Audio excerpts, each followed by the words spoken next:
Welcome to Tailboard Talk, a fourth shift fitcast. The mission of Tailboard Talk and the fourth shift fitness is to educate and train fire service personnel to increase durability and decrease the potential for injuries and their associated costs. My name is Chris Morella, owner and founder of Fourth Shift Fitness. I'll use my experience as a personal trainer, strength coach, and 15-year veteran of the fire service to deliver tips, tricks, lessons, and information specifically geared towards the health and wellness of firefighters and paramedics. Each episode, you'll leave with immediate deliverables that will improve performance and resilience and keep you in the fight through your career and into retirement. Let's get into it.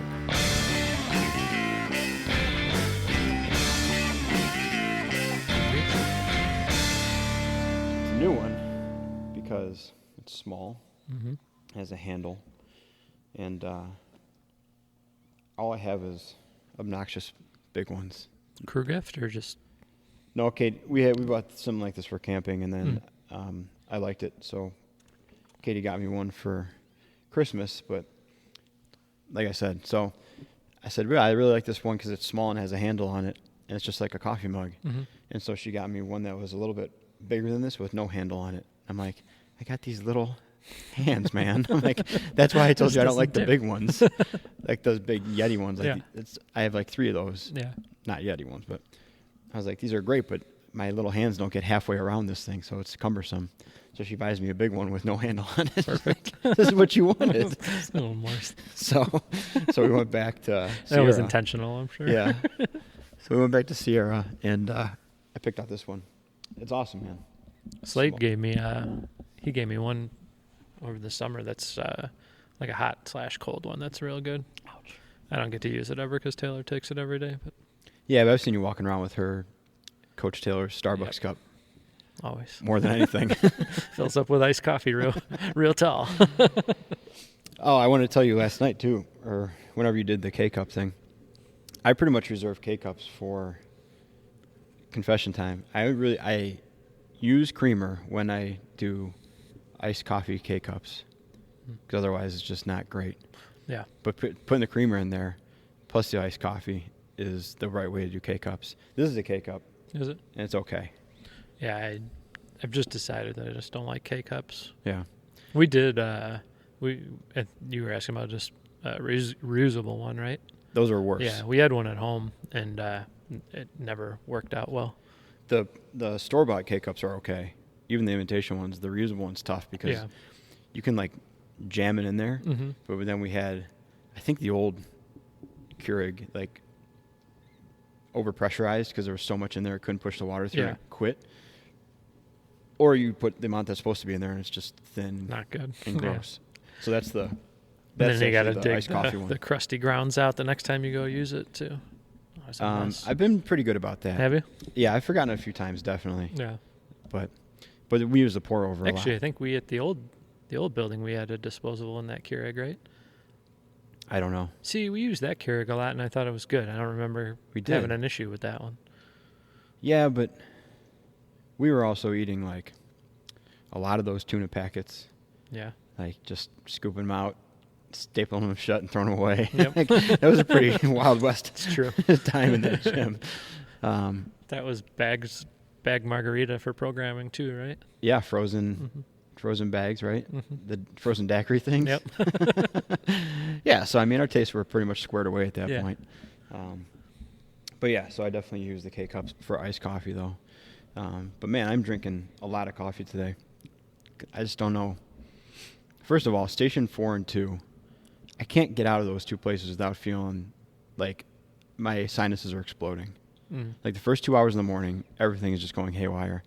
And then, I don't know if it was because of that little fire yesterday, even though it was very light conditions and we were masked up, and then we did a lot of outside stuff in the snow. Mm-hmm. This morning, I was like, God, it's dry and gross. Station 4 is tough. I have no idea how the climate control works in there. There's thermostats that work zones that nobody knows. That don't exist anymore. Yeah. Yeah, those 2 stations just tear me up, man. And like I said, like, a couple shifts ago, I got like 2.5 hours of sleep, or 2 hours of sleep. It's on ambulance 2. And I woke up and I was fine. And went home and worked out, and everything was cool. And then today, I think we all went to bed at like 2 o'clock, and then got up at 6-ish, Mm-hmm. and I was sleeping hard. Yeah. Like, so I got like 4-ish hours, and I feel terrible. Like, Yeah. I could not wake up. And you were saying you couldn't wake up. Yeah, either. it took me a couple of alarms to get up, and usually I'm first alarm and up and rolling. But And then I walked out. I walked straight out. Like, I didn't go brush my teeth or go to the bathroom or Mhm. anything. I was like, 'cause it was 6:15. I was like, I'm late. And the dishwasher was open with still dishes in it. Mhm. And I was like, somebody will take care of that. Like, I was just so just had to tired. cool off a little bit. Yeah, I was like, oh my God, dude. Yeah, it just feels gross. It's got to be sleep cycle interrupting. I think it goes in 90-minute cycles, your Mhm. sleep. So I think if you complete a cycle and you're in the first half hour of the next one, you might be okay. Mhm. But I think if you get cut off in the middle of it or some point in that, it's just you're interrupted. Yeah. And then you're just shot the rest of the day. I'm pretty, sleep's not a high education point for me. I know it's good. That's a big topic now, though, just because of all the stuff. Yeah. It is supposed to help, and it does help.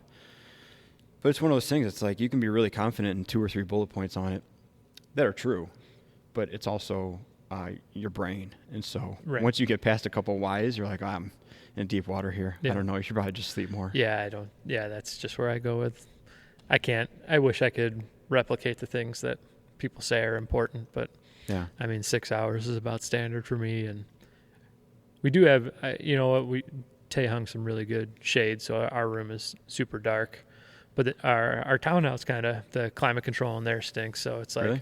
yeah, it's upstairs. It'll stay warm. It'll probably be in the 70s, unfortunately. Jeez. And then downstairs will be chillier. But it's because we sleep with all the doors closed upstairs. So that heat up there doesn't get a chance to get down to the thermostat and cool it off. I should probably just put in one of those like little remote sensors that says like in the bedroom. That's what we have. I'm not going to do that though.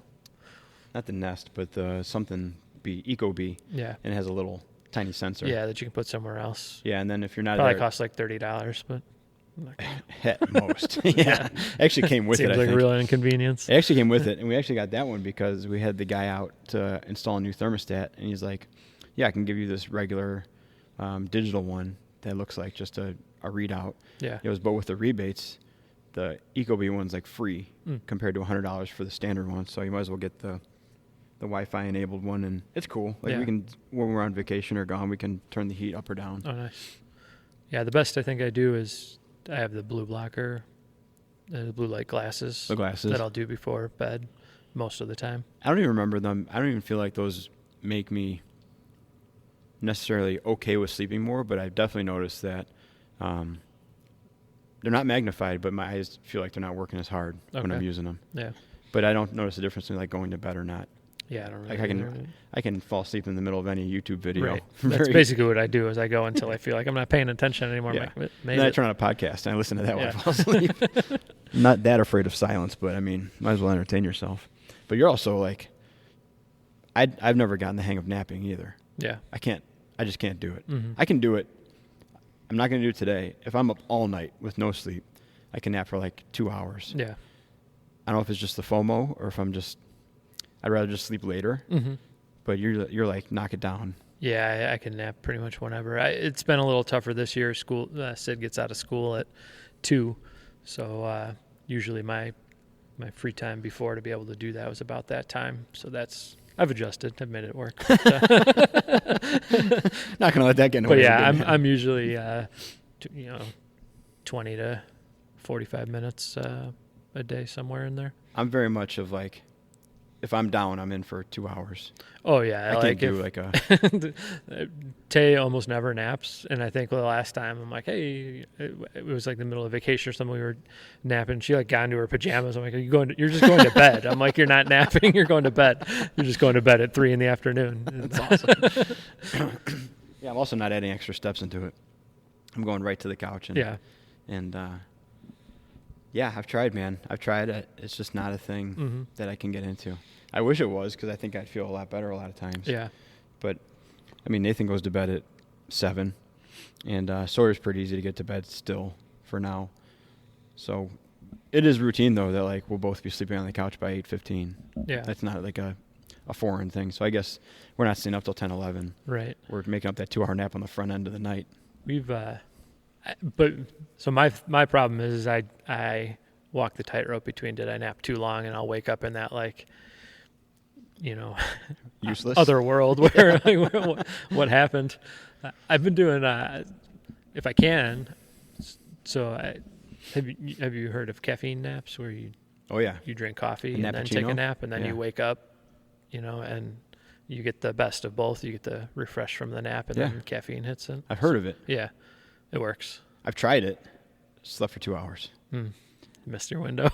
Oh yeah. Well, I'll wake up and I feel like crap, Yeah. but just jittery like crap, and then I'll watch the same whatever is on in the background for another 10 minutes. I'll be out again. Yeah.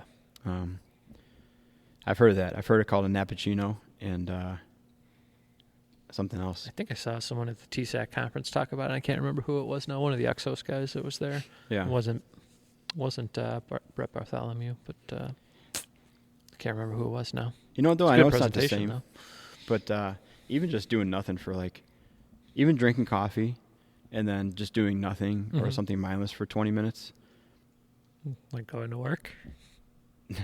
like in between calls at work, Okay. like staring at target safety with my eyes crossed for 20 minutes. That's definitely not the same as taking a nap, but I think that's fine with me. Yeah. Like just checking out for a little bit. I don't know. Not a good napper.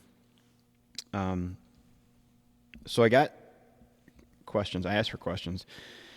And I got questions. And I figured we could run through 2 of these things real quick. Because they're good. I got like 8 or 10 questions, but these 2 were ones that we felt comfortable answering.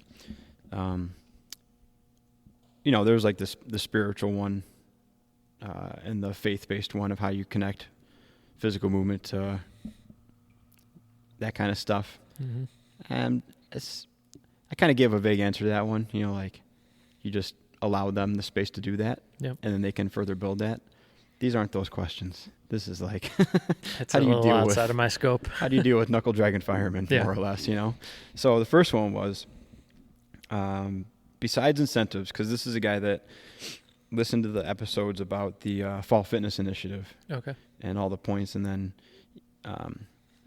he's going to try to do that with his department in some form or fashion, because he liked the fact that it was like enticing with the carrot instead of hitting with the stick kind of thing. So besides incentives to attract interest, what other ways can we meet them where they are in terms of fitness and wellness? So like when you go to, I suppose it pertains to here in the gym too, but when we're going to people we work with at work and the various aspects we have, either it's general fitness, post-injury, return to work, a little bit of prevention that we do, like how do you approach meeting them where they are, Yeah. and kind of create buy-in from the start? I think you got to. I think you have to identify a pretty narrow target selection of who you're going to try to make change with. If you try and do something global across your department, it's never going to work because the people who are working out already have their thing that they like to do, and there's probably not a lot you're going to change with them. And the people who are never going to work out, you're also not going to change them. So I think you got to try and identify the people who are like just about ready to, and then you just open dialogue with them, and see where they're at, and go from there. It's because each one of them is going to have a different goal, as to where they're going to get started from or what they want to do, or a different barrier for getting into, whatever program they want to get into. But I think like you said, it's meeting them where they're at, and instead of saying, here's this global issue we've noted, I want you to do, these 5 exercises. It's, take a look at their history and what they've done working out. Is this their first time trying anything, or do they have a background and they're trying to transition to something different, and then also look at their mindset of like what available time and opportunity and equipment they have, at their disposal, and then try and meet them there, and in little doses, similar to, kind of what we talked about with resolutions and other things, is, the tiny changes versus, smacking them in the face with a club and here's your entire wellness program, go, because that's going to be a failure for sure too. Yeah. I mean, you're, like you said, though, it's exactly ways to meet people where they are is just to go to be empathetic and open-minded enough to go where they are, Right. and not try to shoehorn them into what you think is best for them. Yeah. You know, and that's kind of what I wrote back was like. Well, I wrote back a different answer actually, but what I put back was essentially acknowledging that firemen are really, really good at complaining and very bad at relinquishing control or like admitting that they are out of control with something, right? And so if they're coming to you and they're complaining about what they were doing, or they're saying like, I was doing this and it sucked and it didn't work, the best thing you can do is agree with them in some form or fashion, Right. regardless of what they're talking about. It might be the same exact thing you're going to be doing with them, but you can figure out some aspect of what they were doing that you can like team up against and validate their feelings, because that puts the control back on their side and also validates like, yeah, you're right, this was a bad program, but let's move forward. And your job is to show them how good it's going to be, not necessarily like, oh, well, I noticed you were also doing speed sit-ups, which are terrible. You didn't mention that, but I noticed you were doing them and you were wrong about that too. Like that's just going to, it might make you feel good because you're like showing off a little bit and pointing out things, but the goal for them coming to you is to move forward, not continue to tell them how stupid they were. I think I had a mindset change too in the beginning of like, anyone who came in who was doing an inferior program, which was everybody that we talked to that wasn't doing what we were doing. It was immediately like, why are you doing that? That's, running stupid, CrossFit stupid, whatever it is stupid. And then you just have this mindset shift when you look at the department and you go, there's really not a whole lot of people who are actively pursuing making themselves better. So if this person's already doing something, then you let them keep doing it, and whatever you're doing that's keeping you active and will keep you engaged, keep doing it.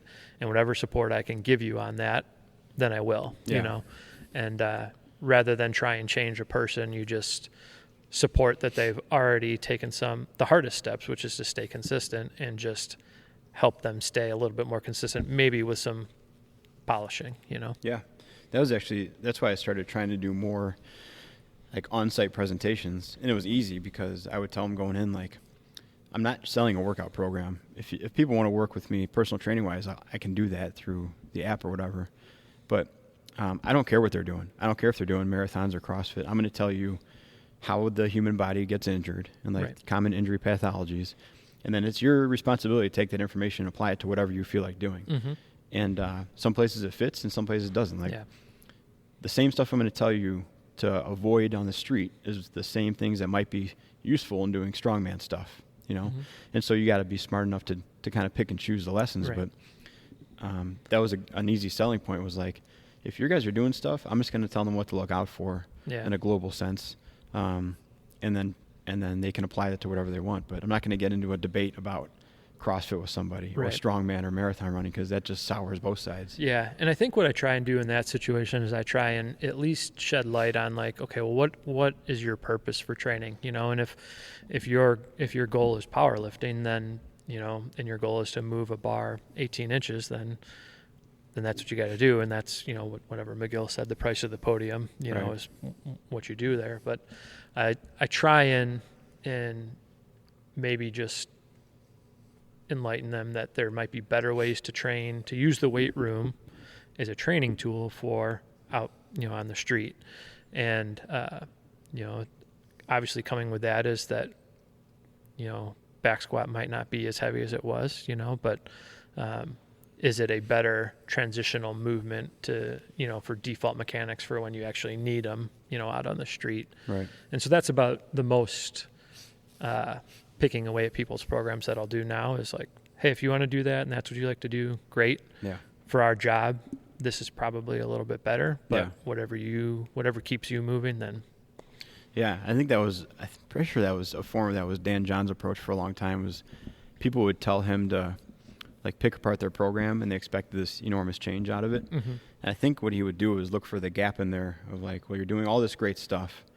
And I think if there's anything obviously hazardous, he would point that out. Yeah. But instead of saying change these 5 things, he would say, I think you can add in a little bit of rotational work, or a little bit of single-sided work. And if what you're doing works for you and you like it, keep doing it. But here's a little gap in your training that you can kind of fill out, and that'll make it even better. Right. Instead of like, oh, this is crap, and you need to pay me more money to.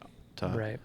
I think the other thing that I try and work with people on is anything percentage based. It's just in our in our field, that's a tough program to follow because there's too many variables. And that percentage-based stuff works in a vacuum where, I'm training from 11 till, 12:30 every day, and I'll have my breakfast and I'll have rested and everything. But for us, it's like if you're following a deadlift program and we have a night like we did the other night and next morning you're supposed to pull, 10, 92% singles, like that might not be going up that day, And so that's the only other thing sometimes I caution people with is getting in a program like that, because at some point our job is going to push failure on that program, and then you're going to question whether or not that was the right thing for you, Yeah, it's a hard decision to make. That's that transitional mindset between like the athlete and the 30-year professional, Right.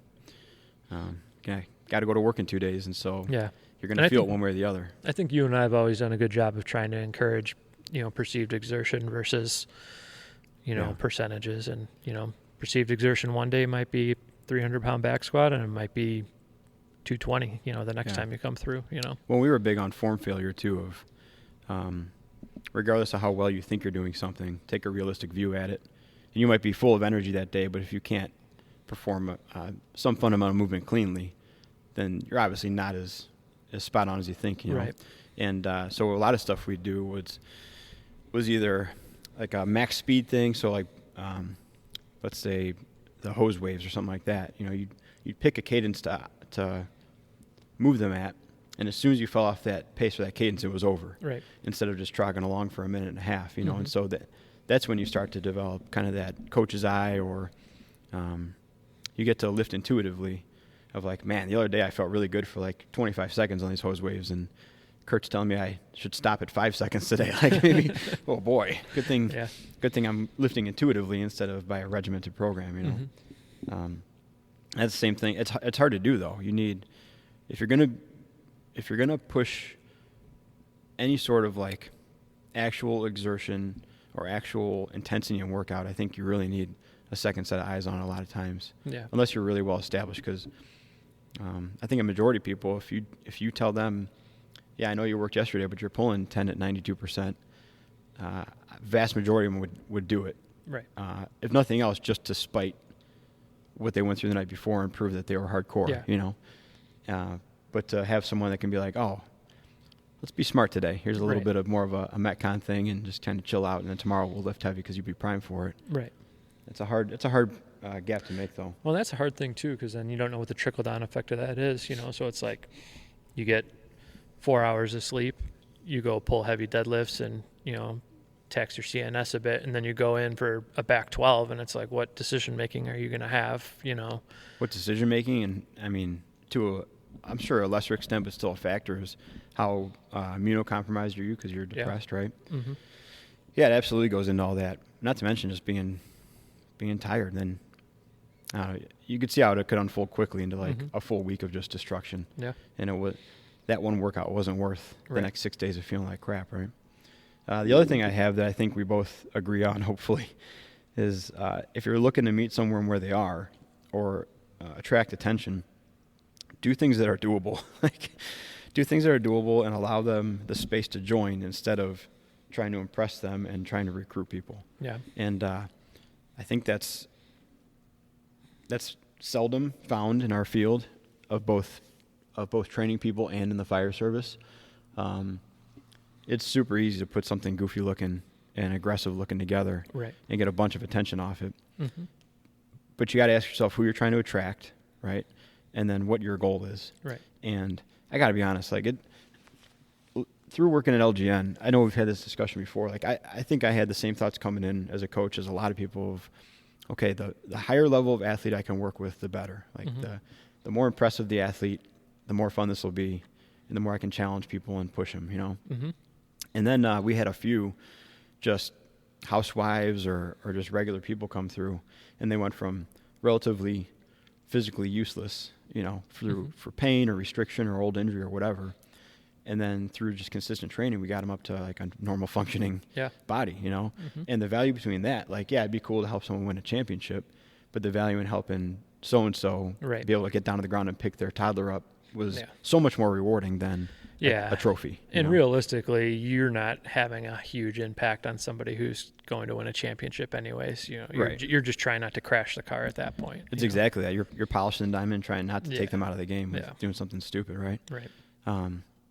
And so with that, a lot of the stuff that's going to work the best and have the biggest impact for the people who truly need it the most is not goofy stuff. Right. It's fundamental stuff and challenging stuff, but it's not the stuff that you're going to stop scrolling to watch for 20 seconds. It's just not, But if you're in the position where you're looking for a program and you're looking for someone relatable, or something non-threatening or as least threatening as possible, that's who I want to attract. Yeah. And so I'm fine with putting out the boring stuff and getting much less traction, but possibly attracting one client a year that really, really feels comfortable and wants to do it. Yeah.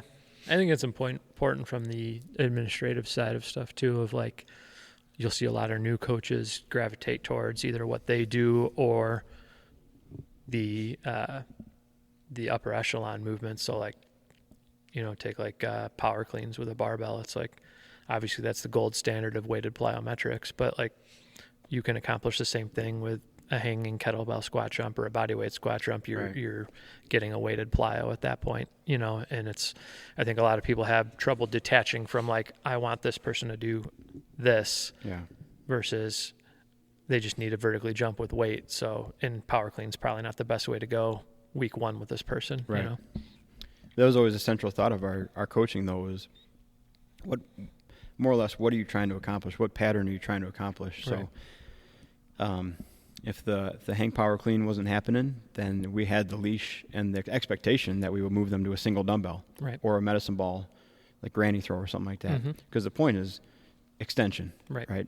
Triple or quadruple or however you want to slice it, extension. So use the tools you have to get this person in this position because that's what they lack the most. Right. And that's go through extension real quick because I think that's a good one to touch on. Just a quick coaching point. You say go through it real quick?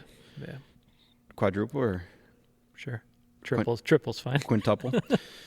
Well, there's a bunch of joints in your body, and usually they're closed off. So if I look at the way we're sitting now, our shoulders are a little slumped forward, right? So that's our T-spine is not extended. Our hips are creased because we're sitting in chairs. Our ankles are flexed, and our knees are bent. And so in those joints, they can either be flexed or extended. And extended for a joint is difficult to view sometimes, but if you just imagine someone standing straight up, tall, and then going on their tippy toes, you now extended their ankle and their knee and their hip and also their thoracic spine. So that everything is extended as opposed to flexed. Those positions are seldom achieved. There's several movements that look like they do that, but they don't. And the first one that comes to mind is like the American kettlebell swing, because if you watch that, there's a lot of thoracic extension, but the hips never fully really extend. They might flash it just very quickly, but they mute back into that flex position when you're going overhead and you compensate with your thoracic spine. But getting people tall and extending the hips and getting your butt engaged to flatten out the front of your hip and getting your legs engaged to flatten out the front of your ankle is extremely important, and it's something that just isn't seen very often. So we would use tools like, less so the barbells, because there was a teaching element, a learning element to that. But we use kettlebell swings for triple extension because you aren't extending your ankle at that point. But any kind of jumping thing, so a medicine ball granny toss, or you're throwing it kind of back over your head, single dumbbell hang power clean, single dumbbell snatch, even the hose waves with big giant gorilla slams doing the hose waves, you can get at least 2 out of 4 extensions. So one of the general rules that we always kind of followed was you lengthen the front and strengthen the back, because over time the front side of you shortens and contracts and the back side of you weakens and lengthens. So you get a shortened anterior hip, which makes you kind of hinge forward, and your butt gets weak, which allows that to happen, and your pecs kind of shrivel up and get tight and gross, and then your back flattens out and kind of rounds in that hump, and your ankles stop moving, so you kind of shuffle your feet. And then if you imagine that person, that's like the 80-year-old guy walking around with the cane or the walker. That's kind of what happens. So the more we could get people into extension, I know it's kind of a roundabout way, the more people we could get into extension, especially in a power production atmosphere that was safe, the better for the longevity, the better for their overall health. And a lot of their aches and pains would resolve just from moving in those patterns more often. Mm-hmm. I think it's good to note on that, because I do think that cleans end up being an exercise selection that, if done right, should accomplish those, but most of the time is not done right, Yeah. And so you'll get like, I just got to get under the bar fast so they won't extend their hips, or they'll, they watch real lifters do it and they hear the sound of their feet hitting the floor and they think I got to do this donkey kick thing, Yeah. Yeah. And they're missing the value of the exercise itself, which is that triple or quadruple extension, whatever you want to call it. But yeah, finding ways to move away from that to other options so that you can do that, I think is paramount to any program. Yeah, I mean, and so that's a great example though of doing stuff that's doable, right? If you're going to expect to walk into a fire department and bring 7 barbells in with you and start throwing weights around and teach people a hang power clean and then perform a workout in the same hour, right? Not going to happen. So I think that's what I was trying to tie that all back into, is the meeting people in the middle of, like, you can't expect somebody who you're trying to meet in the middle to be like, day 2 we're doing power cleans, right? Right. And so to have those options available, to meet them where they're at with either their equipment or their talent level at that point, or skill set. Yeah. Huge. So the real answer then probably is just you yourself have to be more well-rounded so you can meet people where they are, right? Mm-hmm. If everything's a nail and all you got is a hammer, or what's that say? If all you got's a hammer, everything's a nail, right? And then the tired analogy, like, you just got to have the broadest toolbox you can, so whatever people are coming at you with, you can at least lend a hand a little bit, right? Yeah. All right, anything else on that one? Meet people where they are? Yep. Cool. So the second one, and this goes into health and wellness obviously too, but it can also bleed into a little bit broader advice. So this was advice to your younger self about what to do or not to do to maintain well-being. And we talked about this last night when we were working together, and my first thought went to, like, the physical and mostly physical side of this, like well-being, kind of homeostasis thing, right? Mm-hmm. But you brought up a good point right off the bat that made me kind of re-examine it. Do you remember what it was? So find something outside of the job. Yeah, exactly that. So why don't you go into that for just a hot second? I think that when you get on this job, you tend to make it your life, and I think that you can't do that. You got to have something that you look forward to outside of the job. If that's softball or playing cards or whatever it ends up being, you have to have something to distract you or take you away or incentivize you to not make the job your entire life. Yeah. And figure out what that is early so that you have that opportunity for yourself. I think it's pretty easy initially I think it's very easy with athletes because like I've continued to play hockey, and that I quit for a long time, and I definitely noticed a difference of, like, man, I'm busier now, but I'm not physically doing as much. And I kind of lost those few disconnects I had per week of going and doing something with a totally different group of people. Yep. That wasn't training based or fire department based. Right.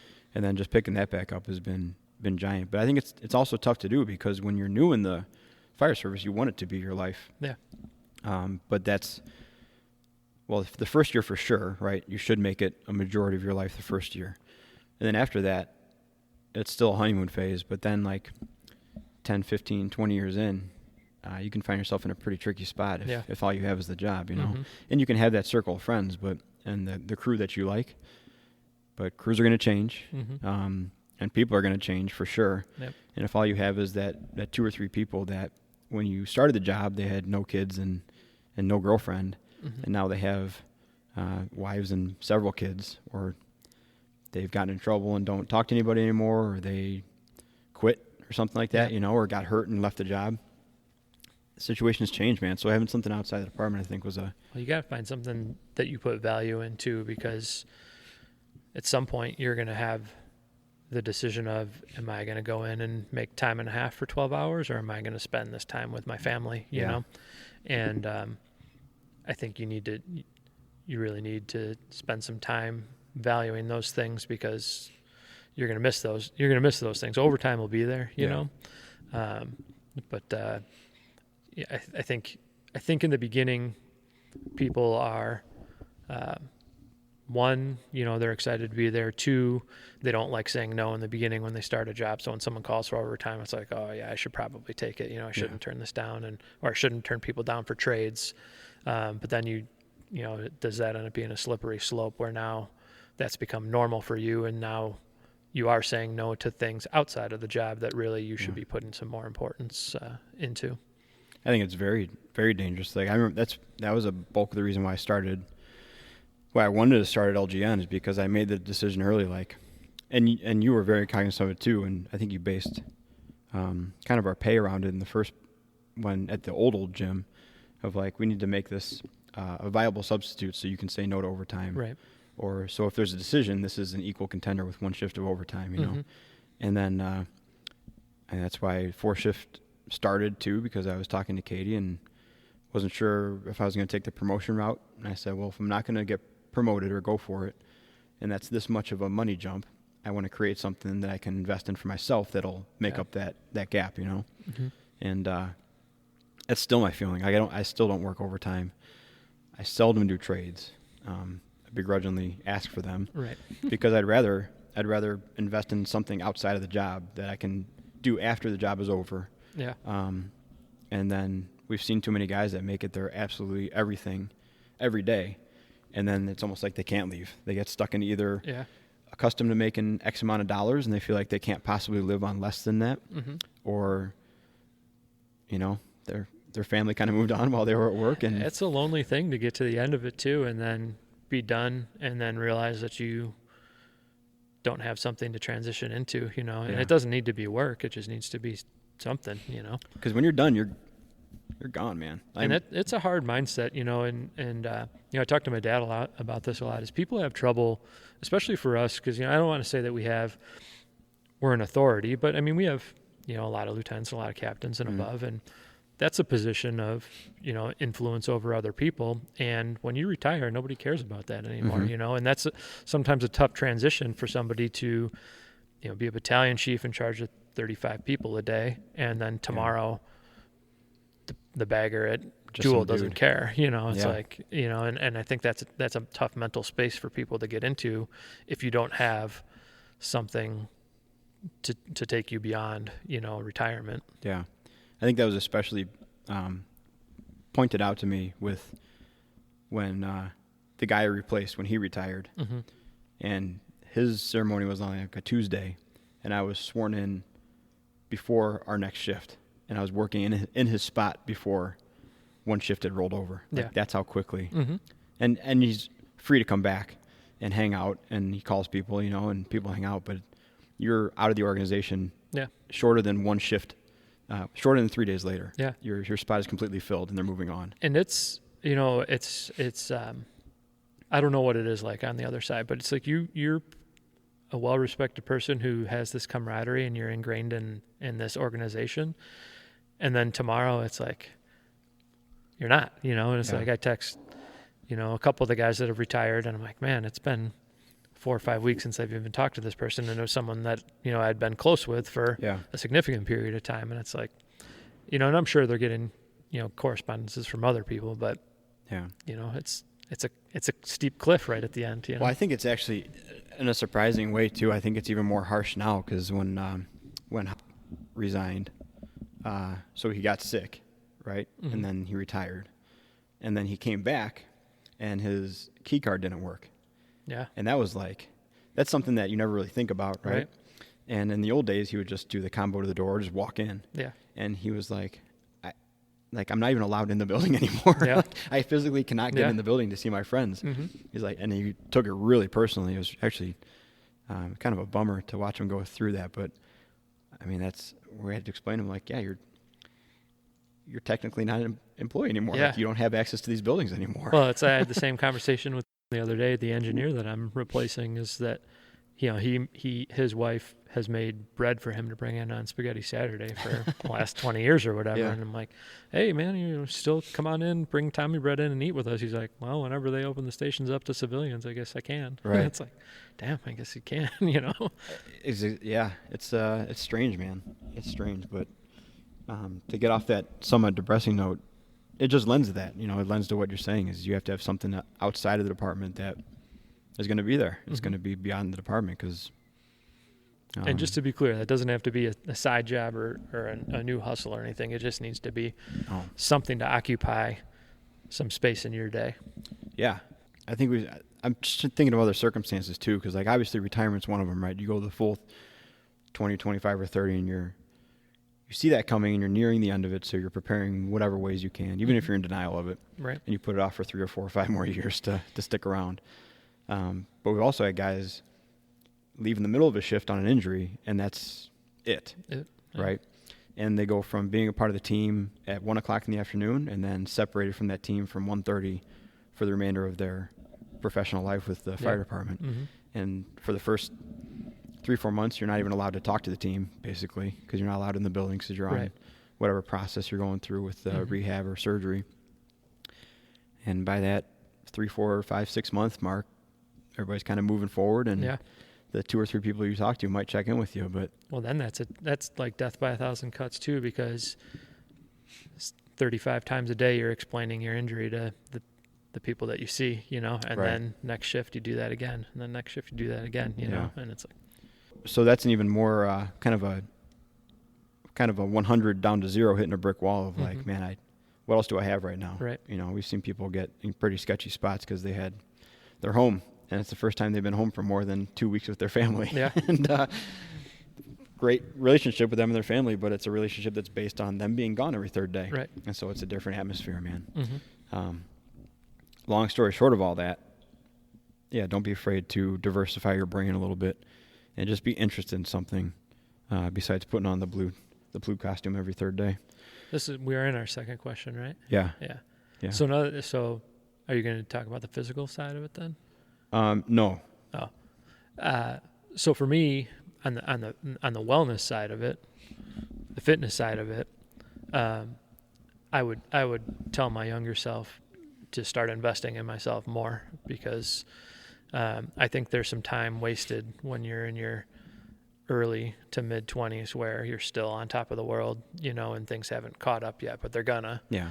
And watching, you know, some of my good friends, like you just said, work a middle of a shift and then they're done for their career, and then what follows that. Yeah. If you can invest in yourself to avoid that happening,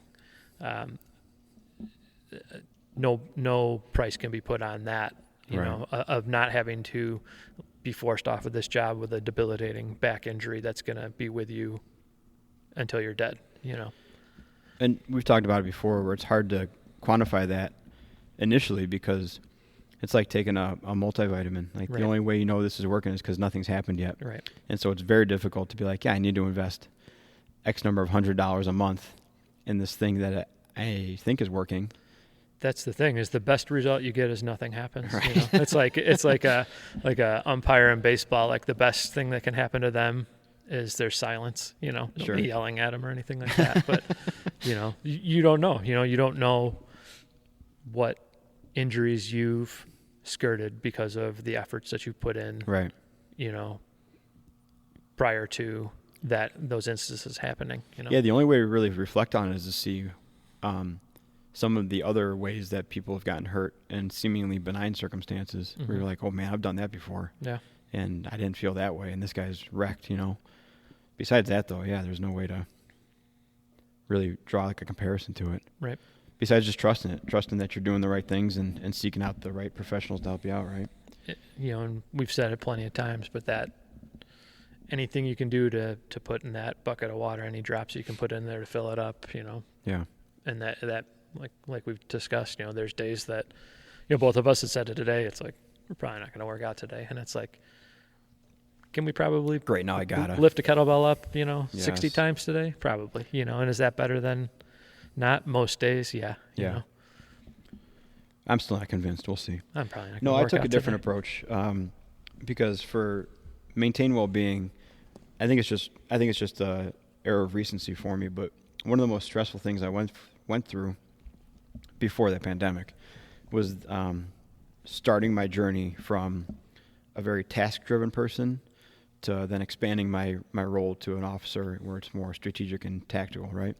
So before, if you wanted a cot made or a specific operation performed on the fire ground, I was like dead nuts on through pretty much everything. Like I was a big task guy, right? And then when I was going through my training, they're like, okay, we have just a 2-car accident, so go ahead and set us up for success. And I remember sitting there like, I have no clue. With 10 years on, Right. no clue how to make this work. And that was like a giant blow because you're just like, holy crap, dude, I don't know how to do most of this job right now. Like I know how to get my hands dirty, but the stuff that makes everybody else work well and go home, I have no clue how to do this. Yeah. So my advice to maintain well-being is to just continue to figure out some way to stay well-rounded and stay engaged, because you can very easily sink into what your specific role is, especially depending on what kind of department you're in. If you know you're going to be on the ambulance for 7 to 10 years, it's so easy to have 8-year-old batteries in your flashlight, Yeah. you know, and have rusted tools in your pocket and never know it, you know, and have cracks in your boots. But figuring out some way to stay engaged. Like we have a bunch of guys that are married to the ambulance for the next 6 years, but they go to hands-on training classes every year, you know, or they've gotten involved in the training division because they know that they need the reps of putting their pack on more than once a year to stand in the lobby of a high rise. And I picked that because that stress kind of sends you into a little bit of a tailspin, and you don't know which way to go. Like at that moment, because it's kind of a mental deficit, right? You don't feel like I'm going to go work out to make myself feel better. You're like, I need to hammer down on this stuff. Depending on how seriously you take that, now your physical fitness lags significantly for the next 6 to 8 months to a year. Yeah. Because you're so focused on it. So it's just a big stress ball that can snowball on you. But so I'd say to maintain well-being, stay engaged and figure out some way to stay well-rounded and preparing for the next job above you, because that's we've seen a couple people in the last few years be put in that position kind of impromptu. Like, hey, I need you to run this now. Right. And it worked okay, but there were several meetings afterwards of ways to make it work better, you know. And just you talked about the other day, like you're entering this engineer position now, and it's time to, you know, you've been doing it kind of part-time for a while, but it's time to dig in and go back to school on it a little bit, you know. So that was my advice. Yeah. And, you know, and even with those, like there's that term like quick drill, which I don't like. It seems that term just seems too aggressive to me, but I like to do I usually like to pick 1 or 2 things every shift to just go over. You know, there's no stress to it. There's no urgency. And so if that's laying out the airbags and all the components and visualizing how I would put this together and like slowly looking at it and going, well, if I can't get air to this bag, like what's my 2 or 3 things that I can check right now? And like, you know, repeating those over and over. And even with engineering, it's happened now. It's like I have my book from the academy from when I went through with all the, you know, the FAU stuff on it, and probably twice a day I just go and read one topic over and try and commit some of that stuff to memory. But you just don't want to be the weak link, right? Right. I mean, that's how I approached my athletic career, and that's how I approached my fire career. Is like, if I don't have to be the best, right, I'm going to try real hard. I just don't have the skill to do it. But if I'm just not the weakest link, or I'm not the one that they point out as like, it's his fault that we lost, or it's his fault this didn't work, then you're doing good. And that's what I always try to tell people at work. I'm like, our goal is to not make Chris look bad today. And so whatever it is, like, because then Chris treats us well for as long as we keep making him not look bad, you know. And that's always why I've gone back to some of those little hands-on things of like, you know, and that's what I don't want to be the one at training that's like, hey, ding dong. Because there's always a little bit more. That's a whole thing. But like I even had this talk with the back end guy yesterday before you came in. So we went to that apartment fire, and I sent him. I could see him, but I sent him into an area and said, you know what we're supposed to be doing, so coordinate with them, and I'll watch you and like go do it. And then there was another probationary member there that I had worked with before a few times, and I said, hey, take this person with you and teach them while you do it. Yeah. And I stayed a room away, just watching to make sure nothing was going haywire. But afterwards, he's like, hey, thanks for letting me kind of do my thing. And it was cool that you put so-and-so with me. I was like, well, I said, you made it through probation, and I haven't heard anything bad about you. So until you do something to make me not trust you, like, Right. I have to give you the benefit of the doubt with a little bit of control, Mm-hmm. And he goes, yeah, that's all I'm asking for. And then, if I screw up, let me know. But Yeah. and it's just a give and take thing, In reality, those guys that just got off probation are probably our best trained people. Without a doubt. I know that she was standing the whole time like, are you serious? What's this guy doing? Yeah. No, she was excited to have her mask on and get to crawl around a little bit. Yeah. Like that was a big enough treat. All right, man. Well, I think that's two good ones, dude. All right. Yeah, those younger self questions are always tricky because I feel like we both did a pretty good job in general, like specifically because we kept the physical part of it a major player. Yeah. I think a majority of people that get in trouble with advice to your younger self is like, man, I wish I would have take care of this machine a little bit better. Mm-hmm. If you got that, like I always thought it was goofy, like that ironic saying of, well, at least you have your health, And I remember talking to my dad about that. I'm like, isn't that true though? Like, Yeah. it's not like ironic. No, it's It's exactly true. Like Yep. you could have no money and be Yeah. destitute, but if you're still healthy, like you got tomorrow to look forward to, more or less. I don't know. All right, let's wrap this thing up. If you guys need anything else, don't hesitate to reach out. Fourth Shift Fitness on all social media, fourthshiftfit@gmail.com, and I'll put mine and Curt's stuff in the show notes. Talk to you guys soon, and be a fourth shifter.